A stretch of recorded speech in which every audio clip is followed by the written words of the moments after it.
están? Buenos días. Buenos días. Ánimo. Ánimo. Vamos a dedicar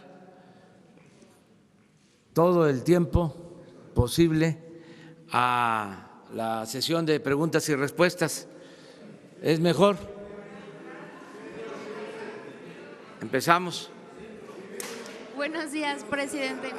Usted va a estar, pero empezamos. Buenos días, presidente. Yo quisiera preguntarle, en estos días hemos estado publicando varios resultados de la Auditoría Superior de la Federación que se dieron a conocer. Entre ellos se detecta que en el Tren México-Toluca hubo un disparo de inversión en costos del 80% y además pues hubo pagos que no están justificados por más de 700 millones de pesos. A ver, en esta nueva etapa de su gobierno, ¿qué diferencia va a haber en estas obras?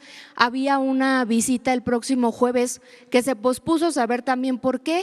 ¿Por qué también hoy se cancela el inicio de la reconfiguración de la refinería que tenía programado en Hidalgo? Y saber qué habló ayer con Germán Larrea, si tuvo oportunidad de plantearle el tema de los mineros. Muchas gracias. Bueno, pues estamos enfrentando lo que es de dominio público, una situación de muchas irregularidades,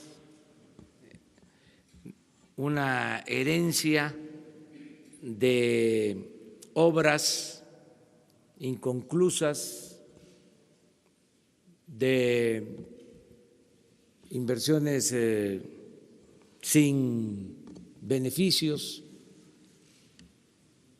Parte de esas obras, que desafortunadamente no es la única, es el tren Toluca a la Ciudad de México, que se estimó en 20,000 millones de pesos de manera original, fue creciendo la cantidad y ahora para concluirlo pues se necesitan alrededor de 15,000 millones adicionales, más lo ya invertido. En total costaría 65,000 millones de pesos, lo que se estimó en 25,000 millones. Pero así está todo. Ayer hablamos también de estas plantas de fertilizantes que compraron, que se comprometieron recursos por alrededor de 2,000 millones de dólares y todavía no operan las plantas porque eran plantas viejas, convertidas en chatarra, además de que se compraron a precios elevados, se destinaron recursos adicionales para rehabilitarlas y no se puede todavía terminar de modernizarlas. Entonces, en todos estos casos vamos a presentar denuncias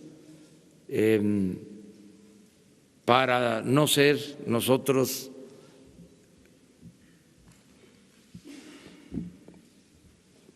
cómplices, porque si no lo mencionamos sería una omisión si no actuamos, y la instancia correspondiente va a decidir. Por eso la Fiscalía General, autónoma, independiente.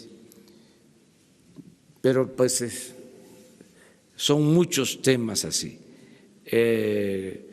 presas, hospitales, gasoductos, universidades, plantas, esto de los trenes. Les explico, por ejemplo, la situación del tren de Guadalajara. Estuvieron a punto de inaugurarlo. Se autorizaron para este año 1,000 millones de pesos, pero cuando pido el reporte de cuánto se requiere para terminarlo, me están planteando los técnicos que necesitamos un presupuesto adicional a los 1,000 millones de pesos de 3,500 millones de pesos para terminarlo el fin de año. ¿Y por qué tenemos que terminarlo lo más pronto posible? Porque ha generado todo tipo de molestias, una obra que se debió terminar desde hace años, y así muchas otras. Entonces estamos haciendo una reprogramación para ir terminando obras en proceso. No nos equivocamos, desde el principio dijimos primero mantenimiento de carreteras, de infraestructura.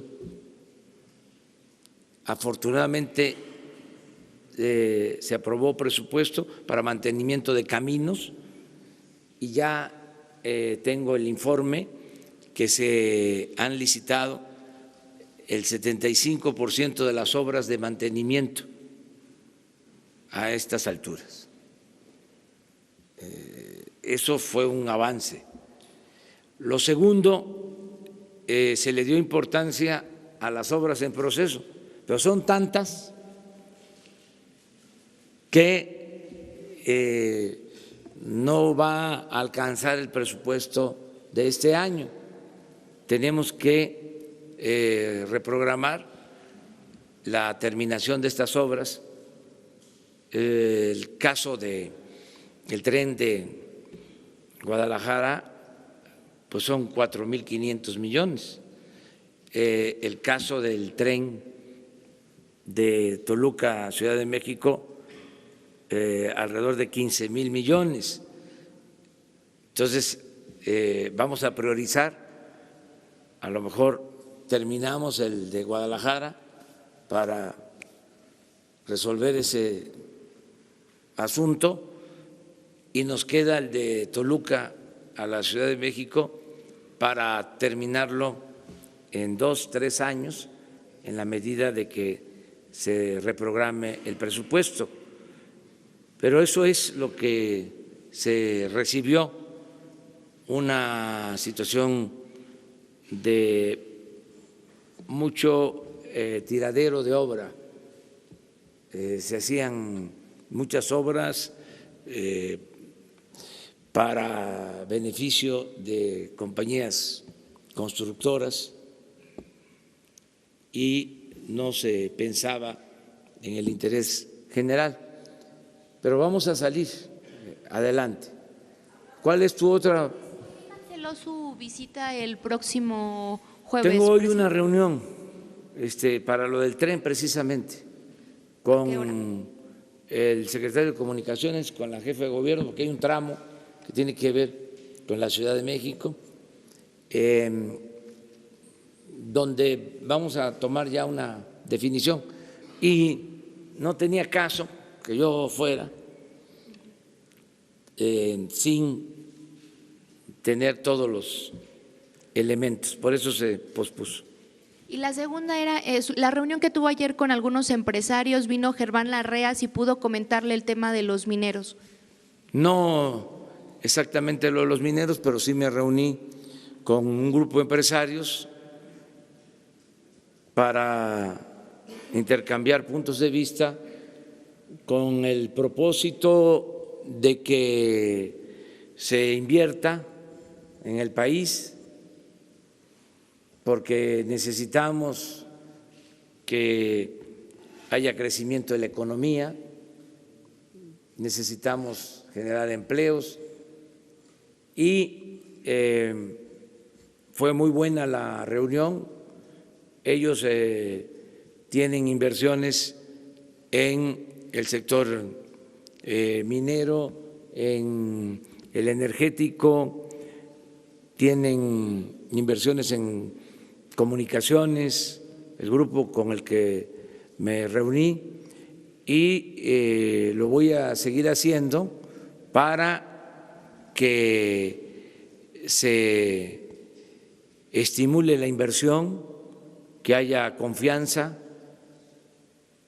y que podamos contar con la inversión privada, nacional y extranjera, porque también debe de quedar claro que no nos alcanzaría la inversión pública para crecer como lo necesita el país. Necesitamos crecer a una tasa promedio anual del 4%, porque no olvidemos que en 36 años la tasa de crecimiento anual ha sido del 2%. En términos generales, en términos reales, prácticamente no ha habido crecimiento, porque si se descuenta el incremento poblacional, es casi cero en 36 años. Entonces, si no hay crecimiento económico, no hay empleos, no hay bienestar, no hay paz, no hay tranquilidad.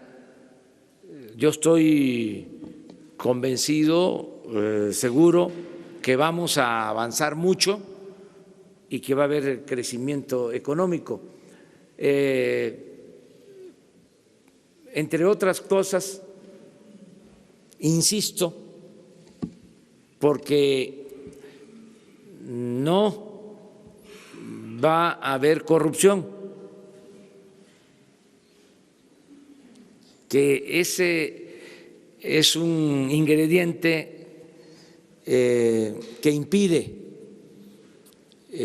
cuando hay corrupción se impide que haya crecimiento.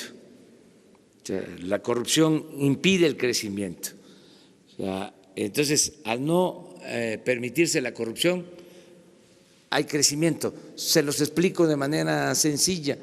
Los técnicos, los expertos van a las cifras, suele pasar, y dice,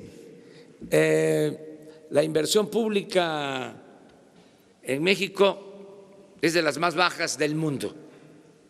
¿Y sí? Sí, es de las más bajas, incluso del continente americano. Pero a eso habría que agregar la corrupción. Entonces, si se invierten en el papel 600,000 millones de pesos, en realidad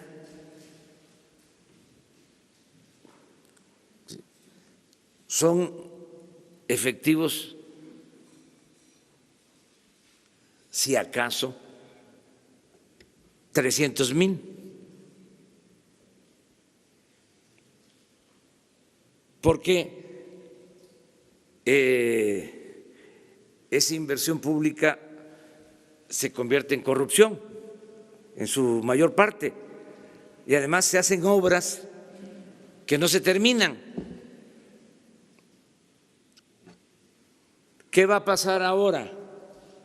Que esos 600,000 millones en efecto van a ser inversión pública y no se van a ir por el caño de la corrupción.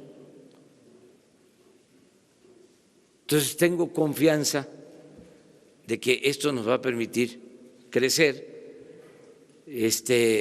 Vamos a hacer mucho más ahora con el presupuesto. Nada más, ¿a qué hora es su reunión con la SCT, presidente? Y si nos comparte el resto de su agenda del día, por favor. Pues tengo esa reunión, luego tengo otra reunión con el gobernador de Nayarit, que recuerde, pero Jesús les da la agenda.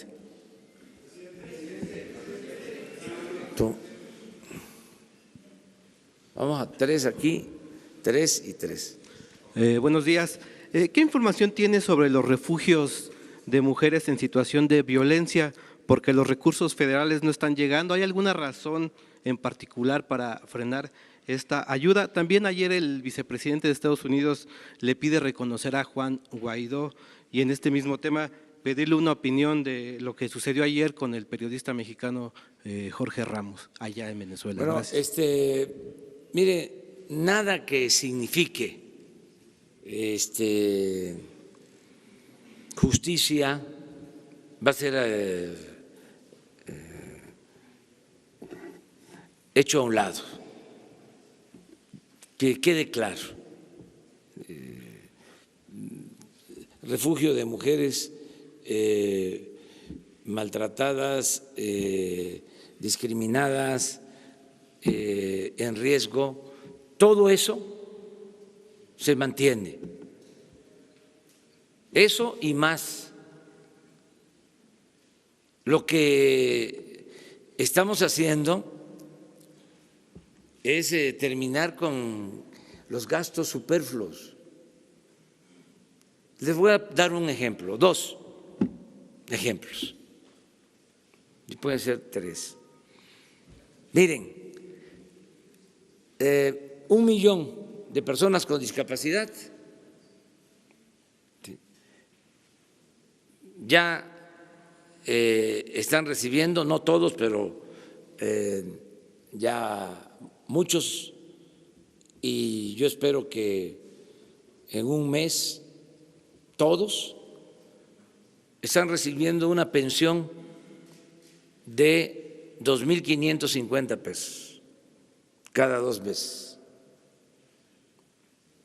Todas las niñas y todos los niños con discapacidad del país. Pero al mismo tiempo existe el Instituto para la Atención a Personas con Discapacidad. La pensión a 1 millón de personas con discapacidad, que significa una inversión sin precedente, nunca en la historia de México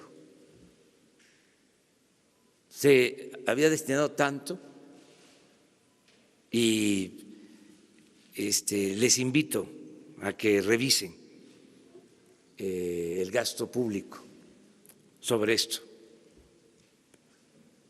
Hablamos como de 18.000 millones de pesos.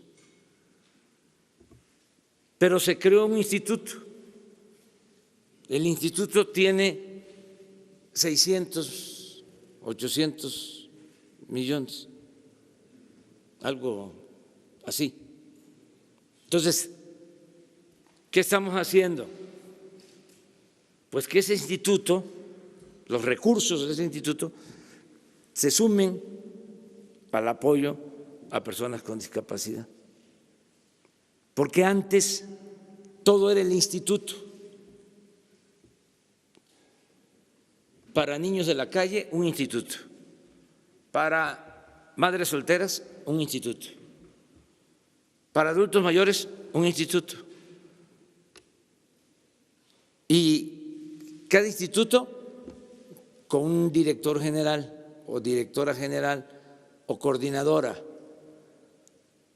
con sueldos de 150 a 200,000 pesos, con direcciones, jefes de departamento, ¿sí?, viajes al extranjero, porque había que ir a aprender, ¿no?, a Europa cómo hacerle. Entonces, ya no queremos eso. Ya lo que queremos es, vamos a darle el apoyo directo a la gente, no a los aparatos burocráticos, porque el gobierno estaba ensimismado. El presupuesto era para el mismo gobierno, no le llegaba al pueblo. Esto cuesta trabajo que se entienda, porque había una costumbre burocrática, simuladora, porque ¿para qué se va a crear un instituto si no se ayuda al que lo requiere? Nada más aparato. Además,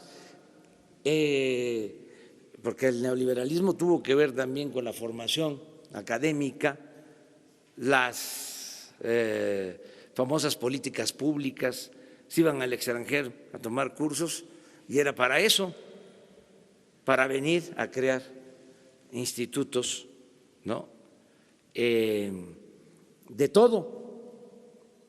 Al final de cuentas, el que lo necesitaba no recibía nada. Les comentaba yo ayer, antier, organizaciones sociales, organizaciones de la sociedad civil, organizaciones no gubernamentales, recibían alrededor de 30,000 millones de pesos. No, mejor de manera directa. Si el mexicano no es menor de edad, ¿para qué la tutela? ¿Para qué el intermediarismo? ¿Por qué no de manera directa? Y para que le llegue el apoyo y le llegue completo. Es una especie, con todo respeto, de las bolsas de moches que existían. Por eso no les costaba trabajo aprobar el presupuesto, porque a cada diputado le daban para que distribuyera presupuesto. Eso es indebido, es ilegal. Por eso es el gobierno, por eso es el poder ejecutivo. No puede haber un gobierno paralelo. Entonces crearon toda esta concepción de la sociedad civil, también satanizando al gobierno, estigmatizando al gobierno. No, si las acciones se llevan a cabo a través del gobierno, no son eficaces y además se roban todo. Luego entonces, mejor dennos a nosotros el dinero. La política, por ejemplo, de deducir impuestos para fomento del arte, de la cultura, presumir con sombrero ajeno. Una empresa que no paga impuesto, se les regresan los impuestos para que ponga un museo de arte popular. Pues sí, nada más que ese dinero no entró a la hacienda pública. Ya esa política no va a continuar. Vamos a cambiar las cosas. Acerca de lo de Venezuela, no quiero meterme en opiniones de ninguna índole. Ya fijamos nuestra postura, está lo suficientemente clara, está en la Constitución, y como dicen los abogados, no quiero leerles el artículo.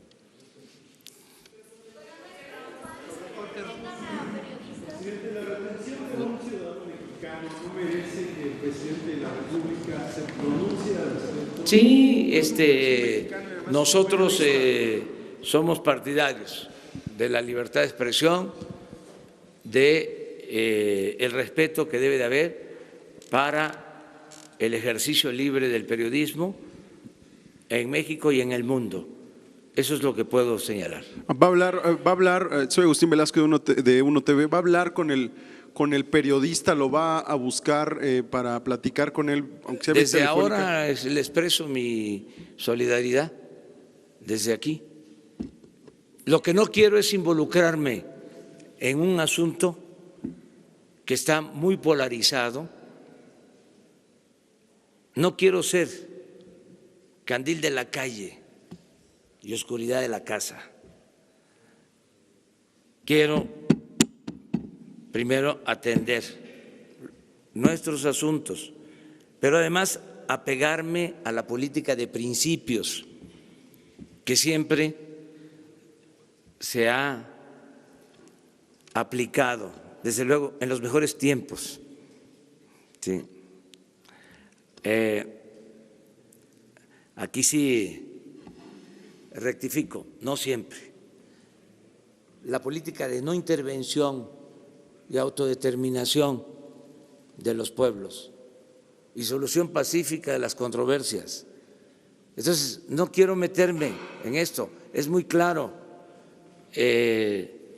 México va a ser respetuoso de la decisión que tomen otros pueblos y otros gobiernos.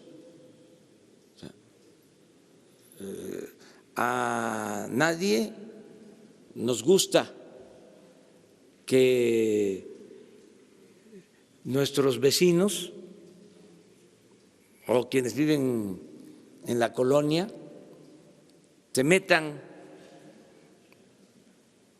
en los asuntos de nuestras familias, que se metan a nuestras casas.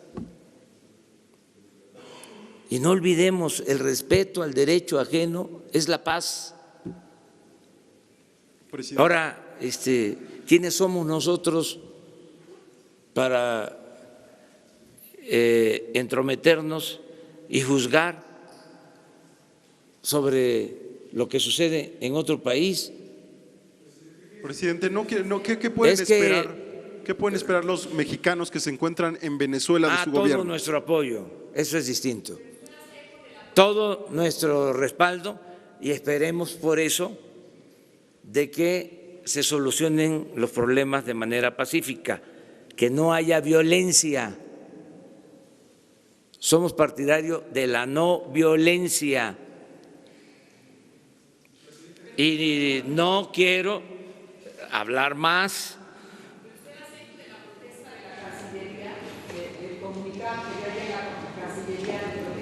Que les quitaran el equipo a nuestros colegas de Univisión. La Cancillería de México tiene autonomía y respaldo lo que ellos sostuvieron. Usted también exige que le regresen las Sí, cámaras y el equipo. lo que pidió la Cancillería mexicana.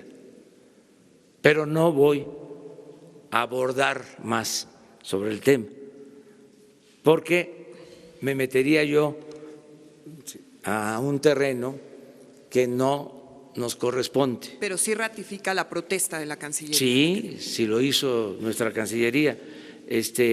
Lo que sucede es de que nosotros le tenemos mucha confianza a Marcelo Ebrard, secretario de Relaciones Exteriores, y en este caso las opiniones de la Cancillería se apegan a la política que mantenemos y no hay ningún problema. No, no, Le pedía al gobierno de México que ya se reconozca a Guaidó. nosotros mantenemos una relación de respeto con el gobierno de Estados Unidos. No hemos tenido ningún tipo de presión. Y a ver, voy a decir algo importante.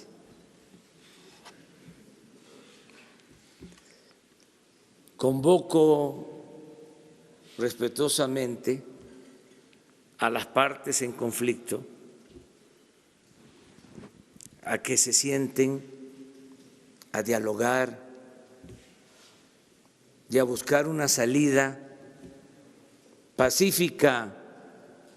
Eso sí lo puedo hacer porque nuestra Constitución habla de la solución pacífica en controversias.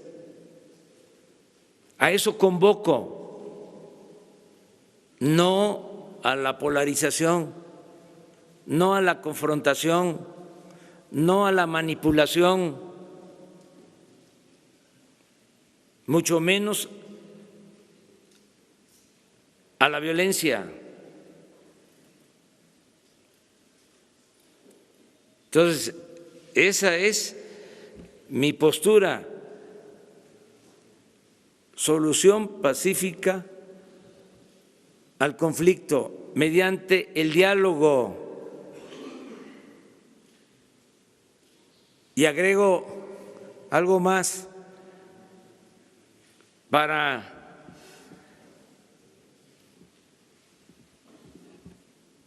atender el asunto de la ayuda humanitaria, que se acuda a la ONU y a la Cruz Roja y que no se politice este tema. Lo digo con todo respeto y termino con la frase de Juárez: nada por la fuerza, todo por la razón y el derecho. Ya estoy expresando, pero ni siquiera me gusta la palabra condena. No uso yo eso. Una manifestación de protesta, pero esos términos polarizan. Ni cuando era yo opositor los usaba.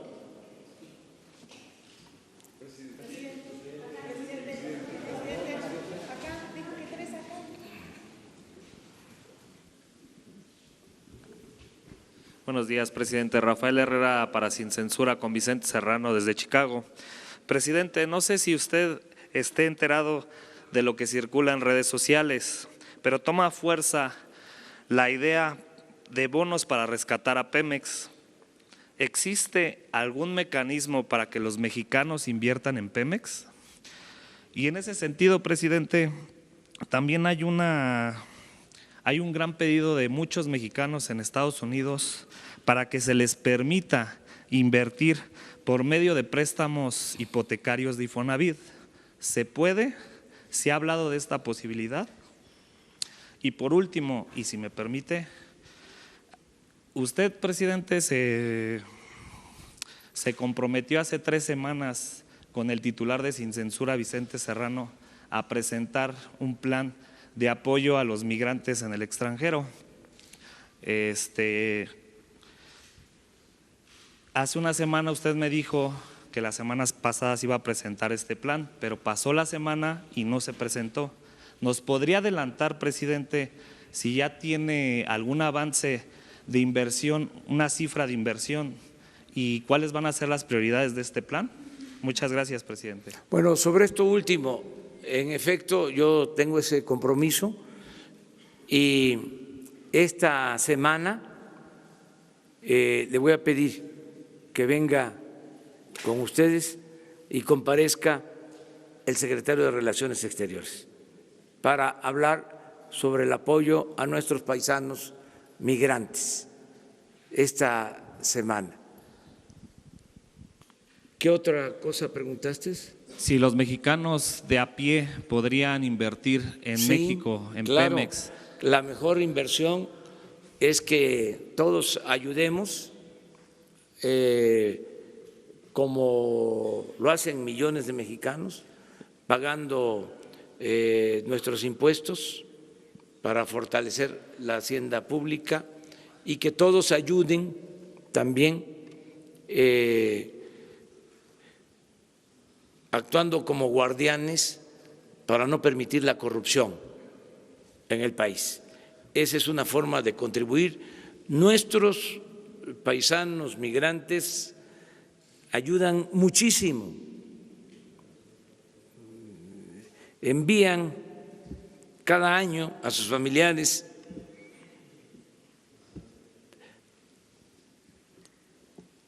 más de 30,000 millones de dólares. Es la fuente principal de ingresos que tiene nuestro país.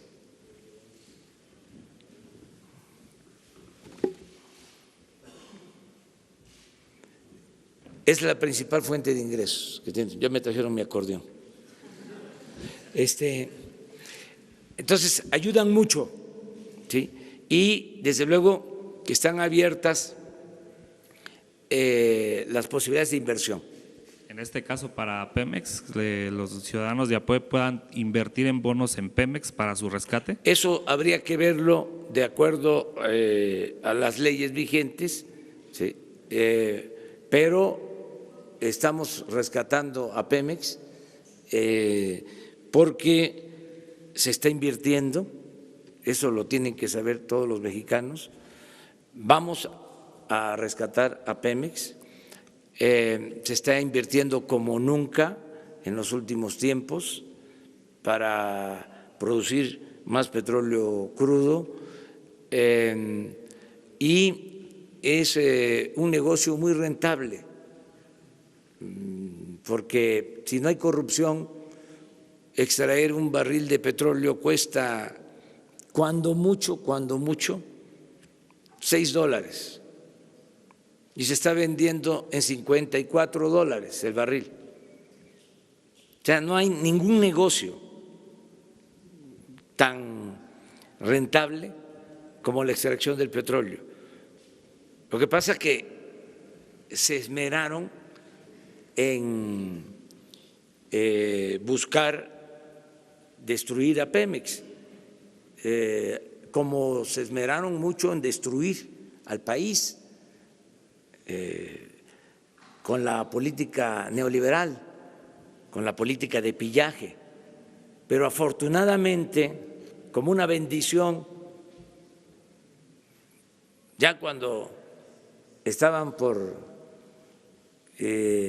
terminar la obra de destrucción, sonó la campana. Se llevó a cabo la elección del día 1 de julio del año pasado. Y la gente dijo, basta, va a haber un cambio, va a haber una transformación. Eso es la salvación del país, eso que hicieron todos los mexicanos. Y eso mismo, porque con todo respeto son muy mezquinos, les molesta a algunos. Por eso apuestan a que fracasemos, se van a quedar con las ganas. Ese sí es un desafío, es un reto. Vamos a rescatar a Pemex y vamos a rescatar a México.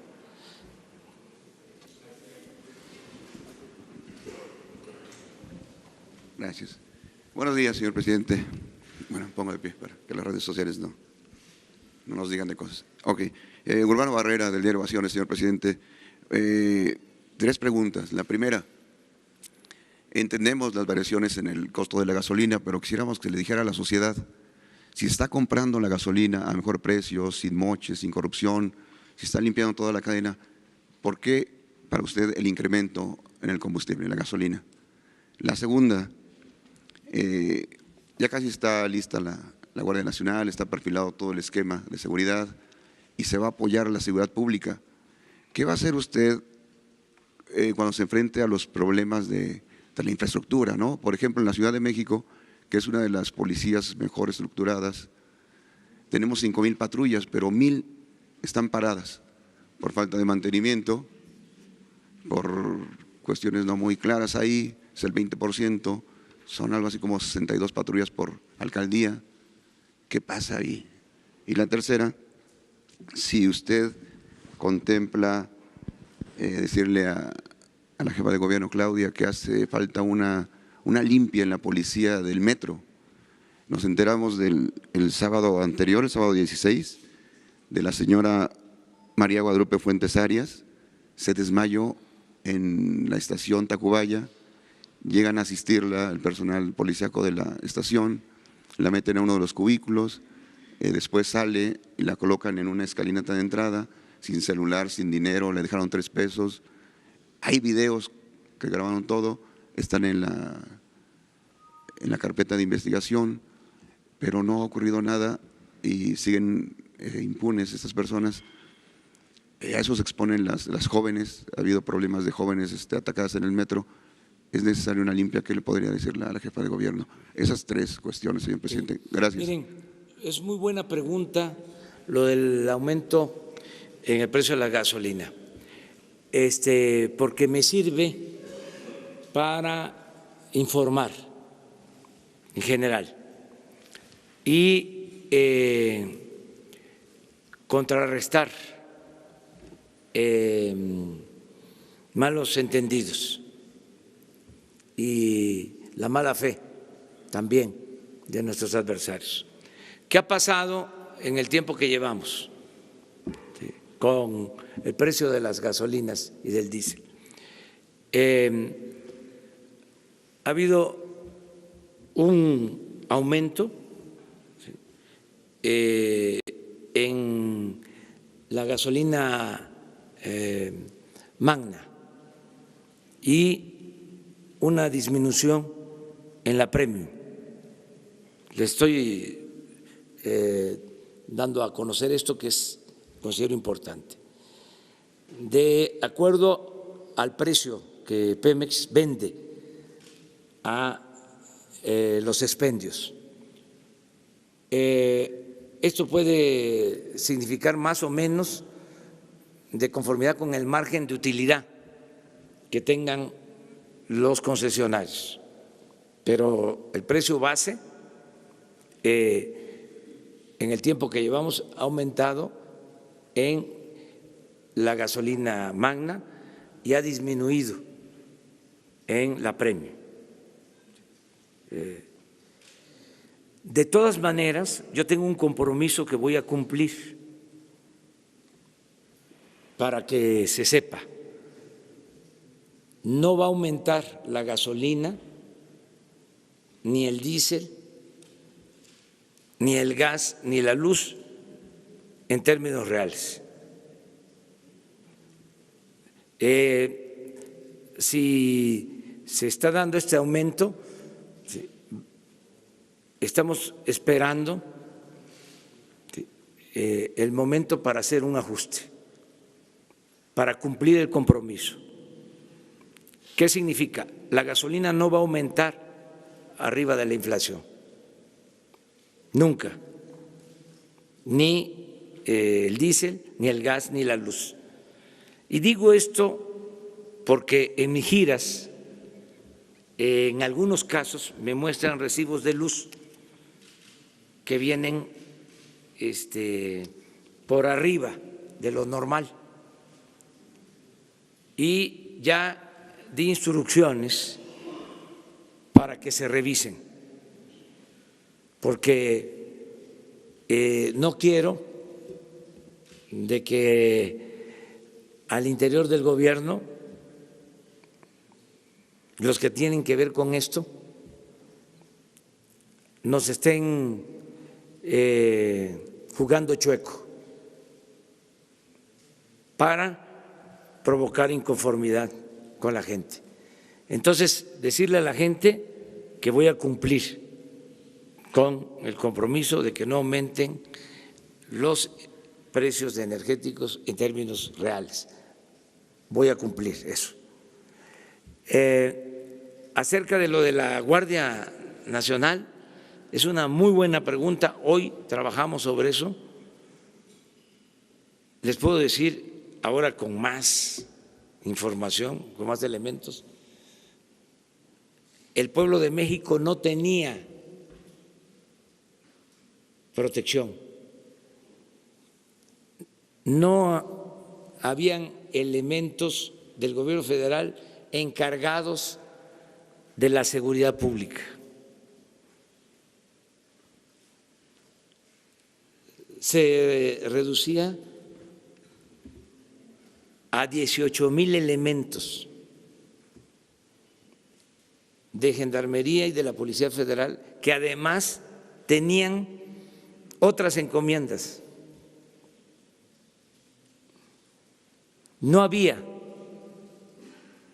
protección para garantizar la seguridad pública. Por eso lo de la Guardia Nacional es un avance, porque este año vamos a contar, para empezar, con 80,000 elementos. El año próximo va a aumentar a 100,000 y vamos a tener en el 2021 125,000 elementos en 266 coordinaciones territoriales.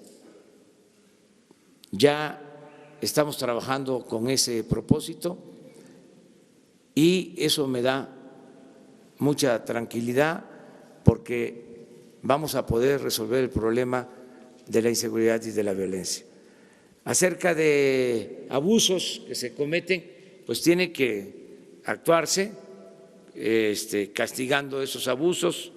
No van a dejar de haber estas actitudes corruptas, indebidas, pero no permitirlas, que no haya impunidad. Eso es lo que puedo contestarte. Lo mismo, o sea, que se regularicen las cosas. Buenos días, señor presidente. Ricardo García, de Revolución 3.0. Dos preguntas. Primero, el día de ayer fue nombrado José Antonio Meade para laborar en un banco. Entonces, bueno, quisiera saber su opinión al respecto. Si así como en la semana pasada podría haber señalamientos de conflicto de intereses, puesto que él ha laborado en el servicio público durante muchos años. Y en otro tema, después, a raíz de la muerte de un activista de Samir, en torno a la presa, a la termoeléctrica, se ha desatado una serie de posicionamientos por parte de la sociedad civil en torno a que al día de hoy suman 14 activistas y comunicadores que han muerto durante su sexenio. Saber si se está trabajando en una ley o una modificación a la ley de protección de defensores y periodistas, porque muchos de ellos inclusive estaban bajo la protección de ese mecanismo federal cuando pues ocurrió su muerte. Muchas gracias. Sí, es cierto lo que comentas y es un tema que se está atendiendo, lo de la protección de dirigentes sociales, de periodistas, porque incluso con custodia, en el tiempo que llevamos han perdido la vida 5 periodistas, con custodia, han sido asesinados más. Estamos atendiendo esto, es parte de lo mismo, de la descomposición en que está el país y la falta de protección y de atención al problema de la inseguridad y de la violencia. Se dejó sin atender este asunto y se fijaron otras prioridades. El cambio que se está dando ahora es la protección a los ciudadanos en seguridad pública, básicamente. Eso es lo que estamos haciendo. Lo primero que me preguntaste es sobre un posible conflicto de intereses que pudiera… Gracias. Sobre un posible conflicto de intereses que pudiera haber en torno a la reciente designación para laborar en un banco de José Antonio Meade. Pues ya hablé de eso, ya no quiero, no quiero que llueva sobre mojado. Lo que sí puedo mencionarles es que está, o reiterar, que hemos presentado una iniciativa de ley para que esto no suceda, para que exista una veda de 10 años, que los funcionarios públicos que terminen no puedan en 10 años laborar en empresas afines al cargo que desempeñaron. Pueden dedicarse a la docencia, a la investigación, a otras actividades, pero no a las actividades vinculadas a los cargos que desempeñaron.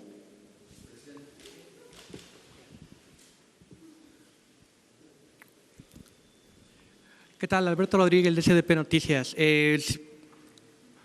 ¿Tiene alguna opinión sobre este grupo que se anunció el fin de semana de Yo Sí Quiero Contrapesos, en el cual hay perredistas, panistas, activistas, que pues, como su nombre lo indica, quieren hacer un contrapeso al gobierno federal, si bien no queda claro a qué se refieren con contrapeso, si es que van a buscar formar un partido político, solo van a estar escribiendo en medios contra usted? Esa es una pregunta. Y la otra, hay conflictos laborales en Chapingo, en la UAM. La rectoría de la UAM sigue firme en que solo les va a dar 3.35% de aumento salarial, pero los sindicalizados se están quejando de que a lo mejor en este sexenio no se ha procurado que se eleven los salarios de los docentes, de los trabajadores de este sector. No sé si también tengo una opinión. Sí, mire, acerca de los grupos que se constituyen para hacer oposición al nuevo gobierno, pues es legítimo. Nosotros garantizamos el derecho a disentir. Entiendo que están desesperados porque no se repone el conservadurismo. Solo que no están haciendo bien las cosas. Yo les voy a dar a ellos un consejo respetuoso. Un buen consejo no se le niega a nadie. O sea, yo pienso que podrían los conservadores, los intelectuales orgánicos del conservadurismo en México, podrían formar una escuela de cuadros para crear a la nueva clase política conservadora del país, porque ese es el problema que tienen. Tienen ausencia de cuadros políticos. Entonces se desesperan y reúnen agentes, ¿no?, afines, los meten en un grupo, luego hasta ellos mismos dicen: yo no fui consultado, yo no estoy en ese grupo, pero es parte de la desesperación. Hay muy buenos intelectuales de derecha, conservadores, incluso con apariencias de liberales. Entonces, podrían ellos hacer una escuela para tener a los políticos del conservadurismo, como ha sido siempre. Siempre ha habido un agrupamiento político liberal y un agrupamiento político conservador. Entonces, yo lo veo bien eso, o sea, que se reagrupen.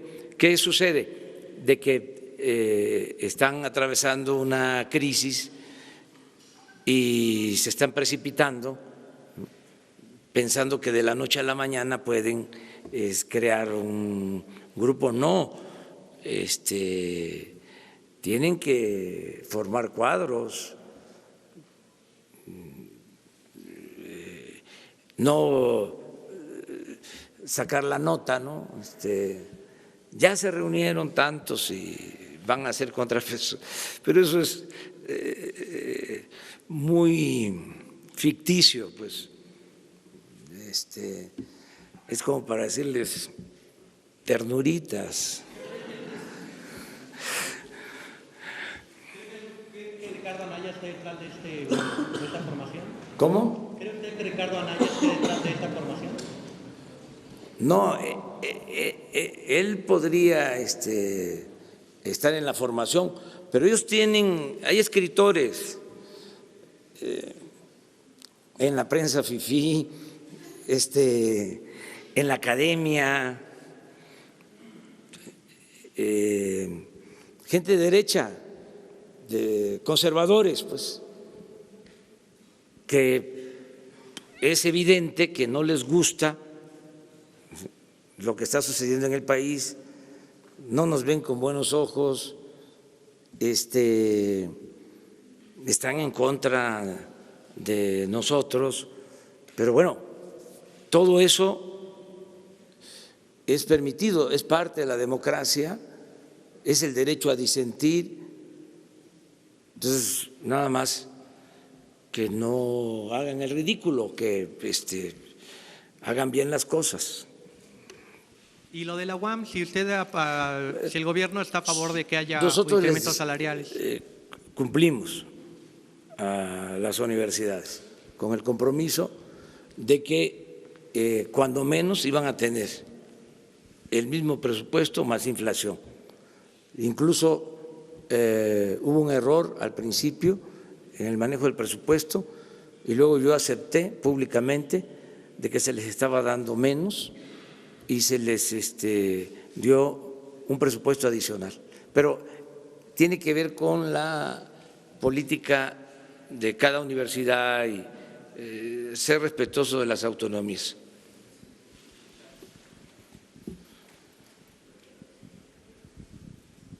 Buenos días, presidente de México, servidor Carlos Pozos, Líderes Mexicanos y Petróleo y Energía. Presidente, ahorita usted acaba de hacer esta convocatoria. ¿Pondría usted alguna fecha y ofrecería usted alguna instalación aquí en la Ciudad de México, el Castillo o Tlatelolco, para este diálogo que propone en Venezuela?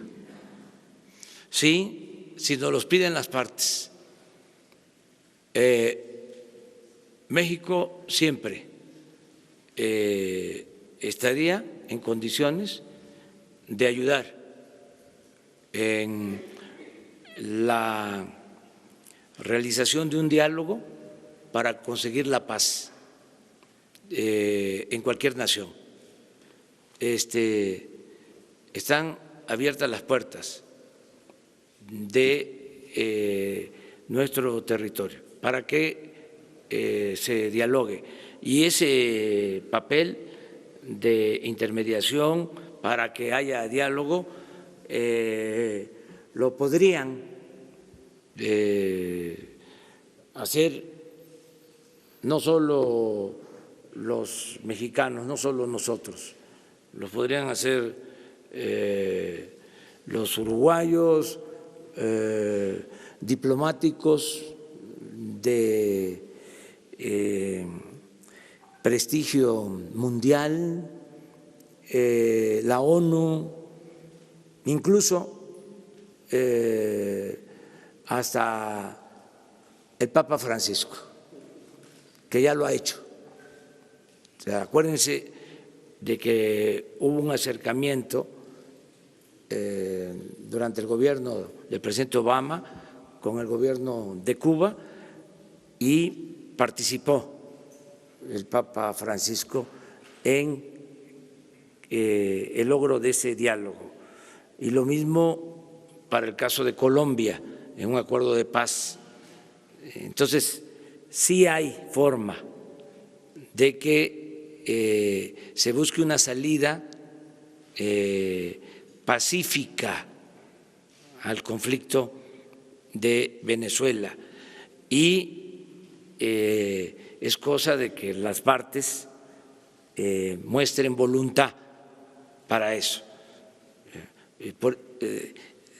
Esa es una de las razones por las que nosotros no queremos tomar partido, porque si todo el mundo se dedica a condenar a una o a otra de las partes, pues entonces no va a haber política. ¿Para qué se fundó la política? ¿Para qué se creó la política? ¿Para qué es la política, entre otras cosas? Para evitar la guerra.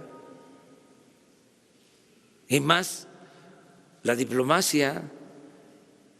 Entonces, ¿qué vamos a estar aquí o en cualquier otro lugar con dimes y diretes, a favor, en contra, polarizando? Yo creo que si nos importan los pueblos, ¿sí?, hay que actuar con responsabilidad, no en función de la carga ideológica o de los intereses hegemónicos, sino en función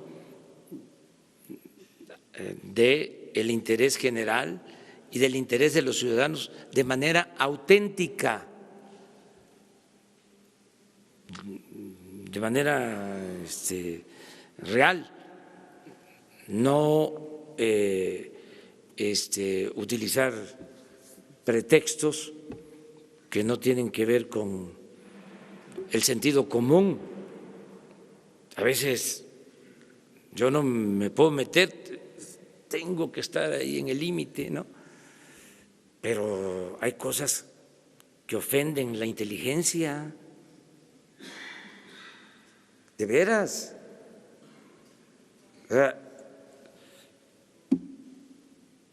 Ofenden la inteligencia. Ya no puedo decir más. Me refiero a algunos pronunciamientos. No. Algunos pronunciamientos, pero hasta ahí la dejamos. Presidente, dos denuncias. El saqueo en Pemex continúa, el Pemex paralelo de los directores, subdirectores continúa, presidente. Le quiero decir que la empresa DMI Ingenieros y Petroquímica del Golfo con Clariant están poniendo en riesgo la estimulación para incrementar la producción de crudo pesado y llegar a los objetivos que usted ha señalado.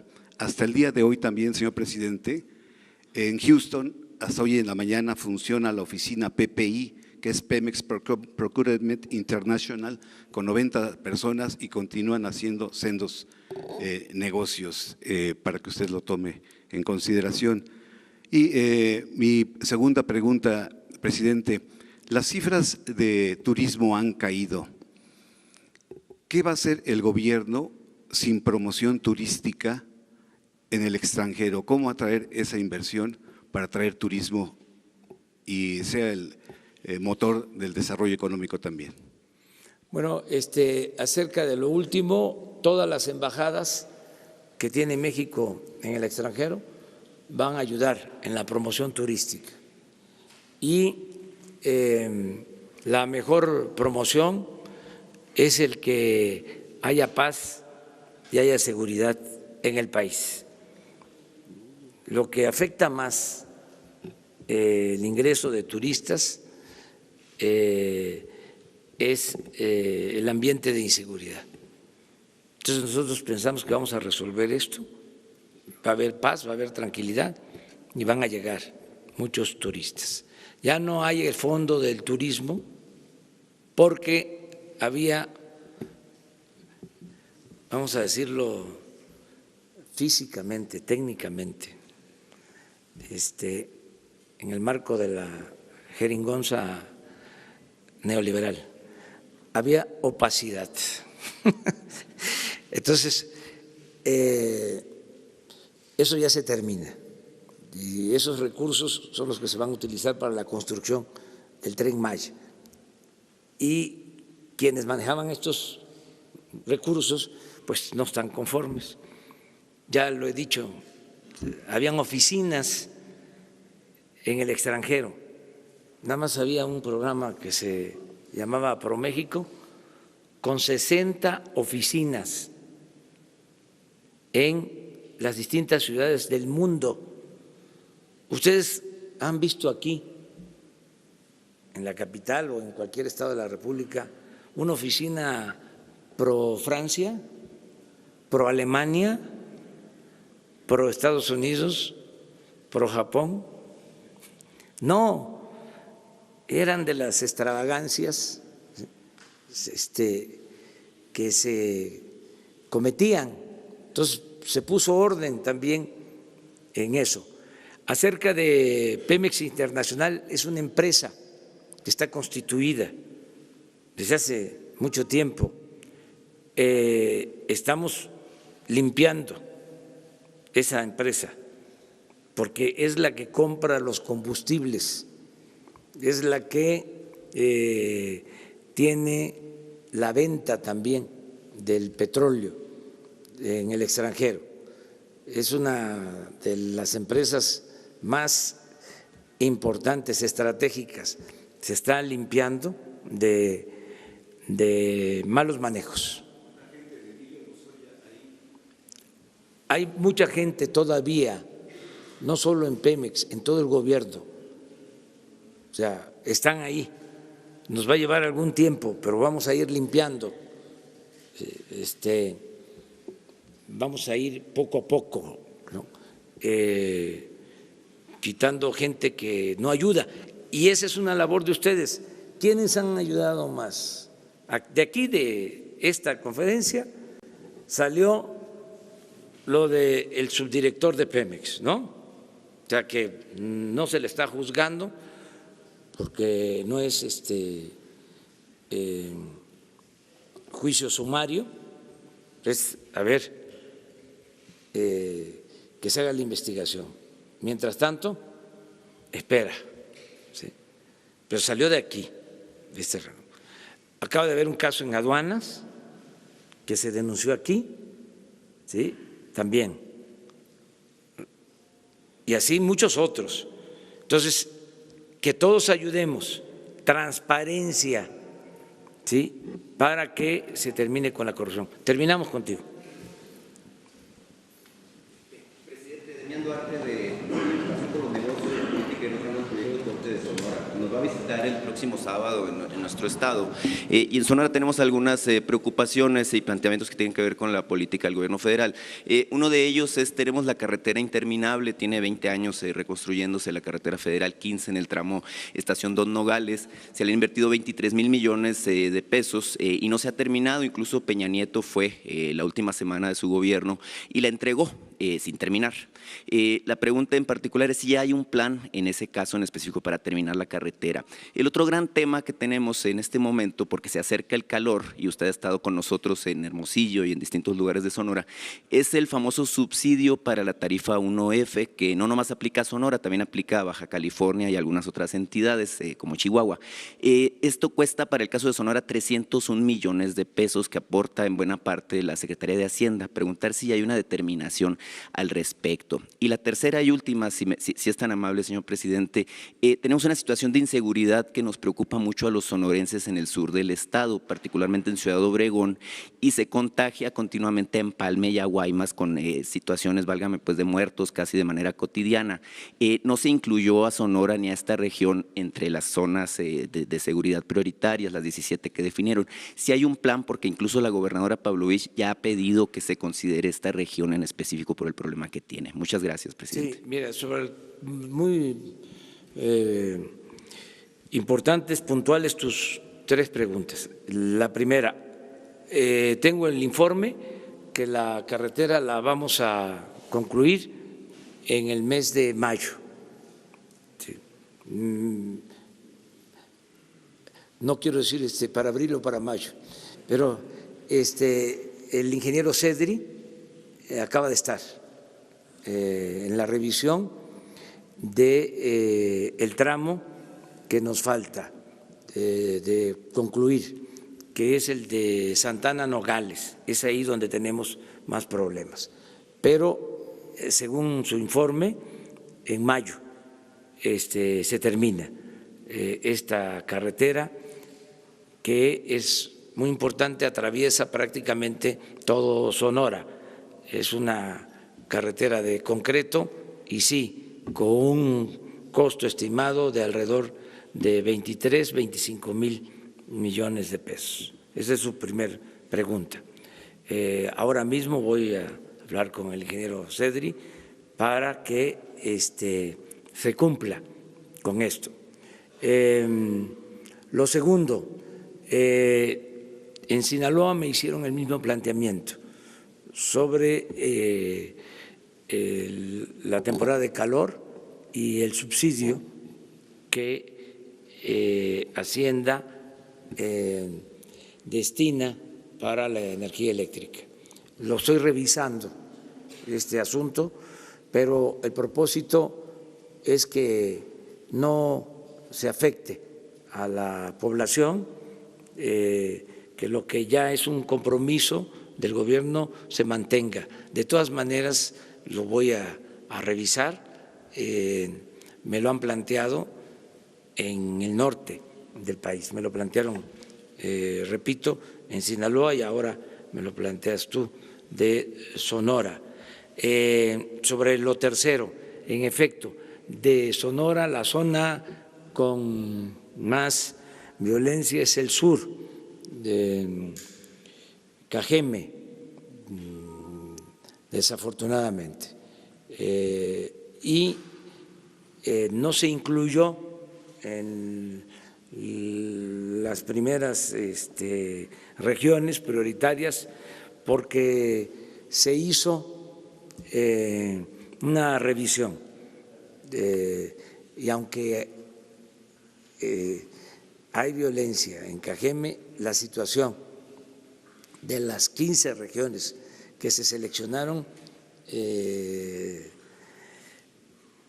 es todavía peor que lo que sucede en Cajeme. Por ejemplo, yo les comentaba aquí que se seleccionó Tijuana porque teníamos hasta 20 homicidios diarios. Entonces se tuvo que actuar de inmediato y así se hizo la selección. Pero muy pronto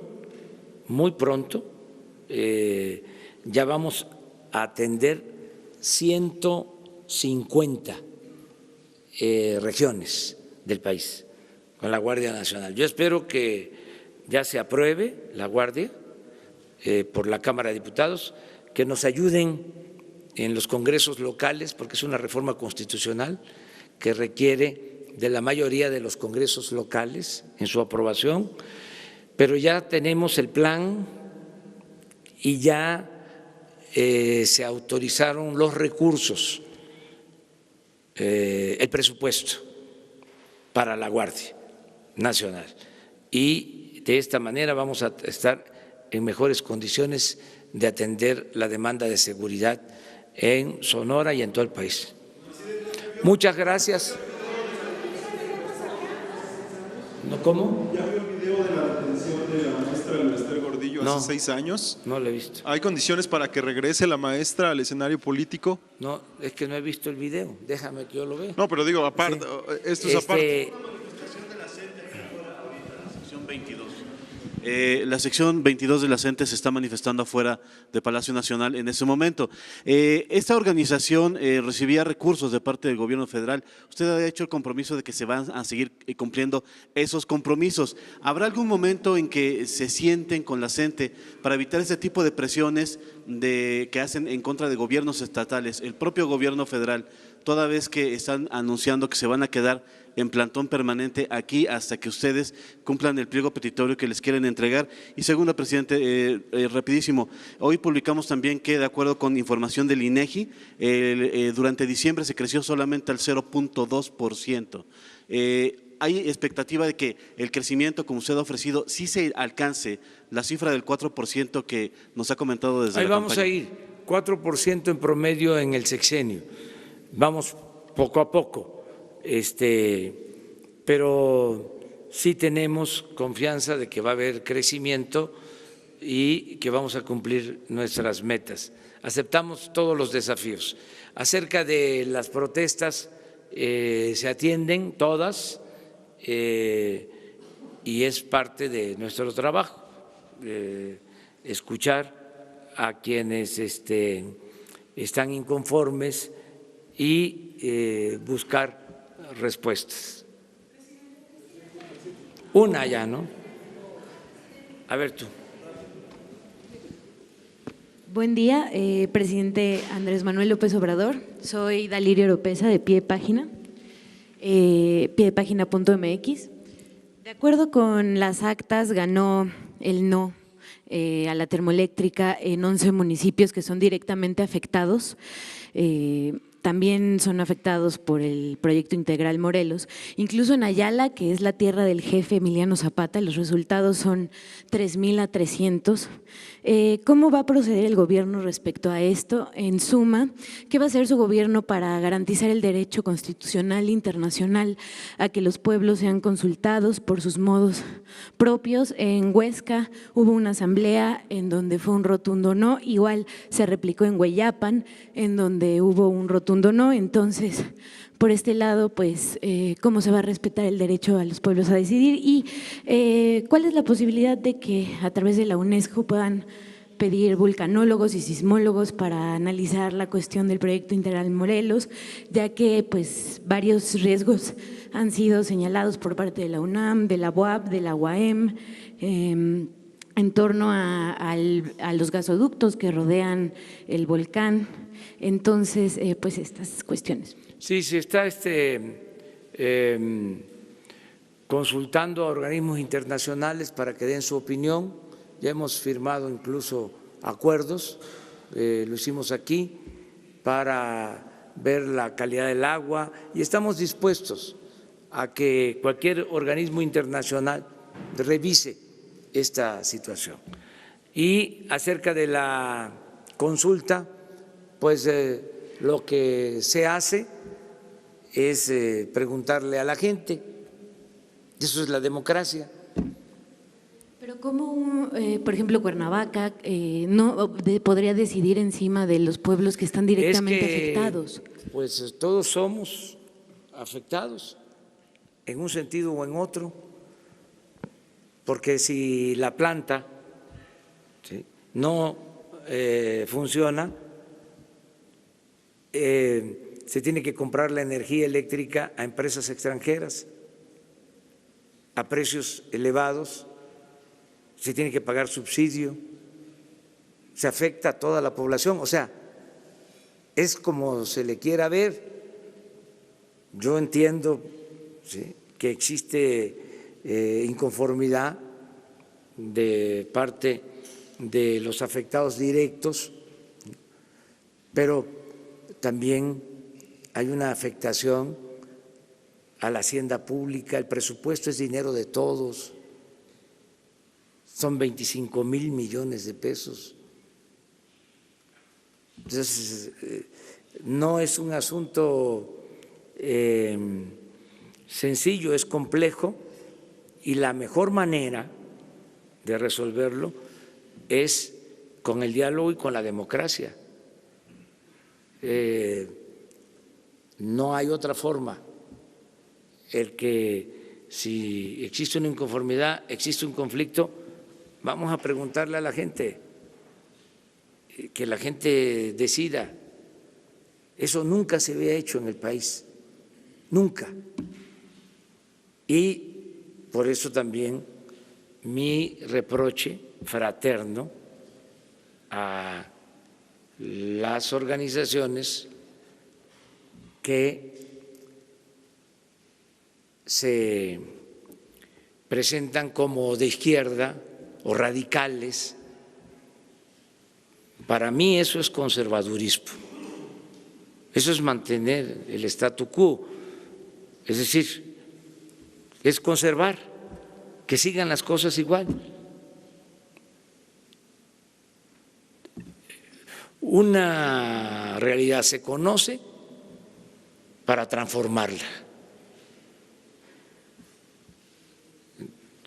Entonces, no es nada más conocer la realidad, sino transformarla.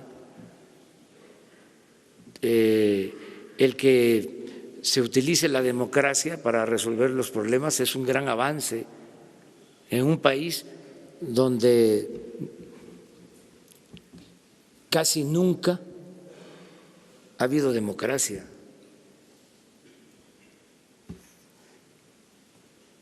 Es importantísimo el que, por ejemplo, no haya represión, el que hayan intentado frenar la consulta con actitudes antidemocráticas, de provocación, a quemar urnas, y que se haya actuado con tolerancia, con respeto, se haya permitido la libre expresión y además que ya se sepa, nosotros no vamos a reprimir al pueblo, no somos iguales, se van a quedar también con las ganas, porque ¿qué quieren los extremos?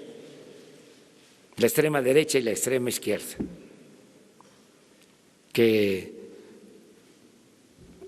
suelen tocarse, quieren vernos a nosotros convertidos en lo mismo. ¿Cuánto tiempo estuvieron diciendo? Bueno, hasta los movimientos más famosos, que fueron muy importantes en su tiempo, que decían, ¿para qué votar? ¿Cómo van a estar buscando votar por ellos si son lo mismo? Tuve que decir que no nos podían meter a todos en el mismo costal, que a mí me podían llamar peje, pero no era lagarto, ¿sí? Pero su planteamiento era ese, y por eso no llamaban a votar. Sí. Bueno, hubo una expresión de que representábamos el fascismo y nunca se han retractado, nunca han dicho absolutamente nada. Entonces, no votar fue siempre, ¿no? Y portarse bien con los gobiernos de derecha. Y ahora llegamos nosotros y como dice la canción de Calle 13, ¿no? Todos a portarnos mal. Bueno, ya, hasta luego.